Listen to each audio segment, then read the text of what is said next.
May kilala ka bang scammer? O yan, yung mga scammer na yan, kung ikaw nakikinig ka dito, scammer ka, umayos-ayos ka sa buhay mo.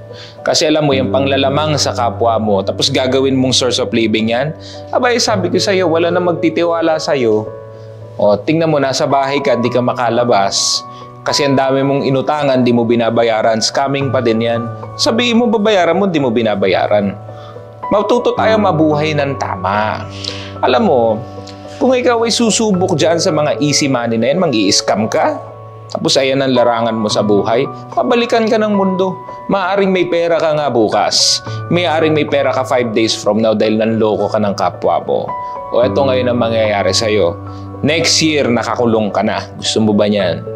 Kung sa mga scammer dyan, hinto-hintuan nyo na yan. Pwede naman mabuhay ng matiwasay.